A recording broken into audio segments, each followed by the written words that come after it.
Unearned income अगर adjustment में given है तो फाइनल अकाउंट्स में क्या ट्रीटमेंट होता है, चलो आज समझते हैं। सबसे पहले अनअर्न्ड इनकम मतलब ऐसी इनकम जो करंट ईयर की नहीं होती, फ्यूचर से बिलोंग करती है, बट बिजनेस को एडवांस में रिसीव हो गई होती है, जिसका दूसरा नाम होता है इनकम रिसीव्ड इन एडवांस।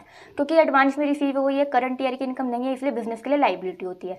सो देखो, अगर आपको ट्रायल बैलेंस के अंदर गिवन है तो इसका एक इफेक्ट आता है कि क्या आता है कि बैलेंस शीट में लाइबिलिटी साइड पर शो होती है। लेकिन अगर यही अनअर्न्ड इनकम आपको एडजस्टमेंट में गिवन है तो इसके टू इफेक्ट्स आते हैं। चलो एग्जाम्पल समझते हैं। तो देखो, आपको कमीशन गिवन है 20,000 रुपये की, तो मैंने इसको P&L अकाउंट में क्रेडिट साइड पे दिखा दिया क्योंकि इनकम है, इनडायरेक्ट इनकम। अब अनअर्न्ड इनकम आपको ट्रायल बैलेंस के बाहर एडजस्टमेंट में गिवन है, तो इसके टू इफेक्ट्स क्या है, एक तो ये कमीशन में से माइनस हो गई, ठीक है, दूसरा बैलेंस शीट में लाइबिलिटी साइड पर शो हुई है। अब क्योंकि लाइबिलिटी है इसलिए लाइबिलिटी साइड पर शो हुई है। अब माइनस क्यों हुई है, क्योंकि करंट ईयर की इनकम नहीं है, फ्यूचर की इनकम है, इसलिए करंट ईयर में से माइनस कर देंगे सो दैट एक्चुअल कमीशन पता लगता है करंट ईयर की इतनी है, कि बैलेंस शीट में लाइबिलिटी साइड पे दिखाएंगे और P&L अकाउंट में क्रेडिट साइड पे जो भी कन्फर्ड इनकम होगी उसमें से माइनस कर देंगे, जैसा यहाँ पे करा।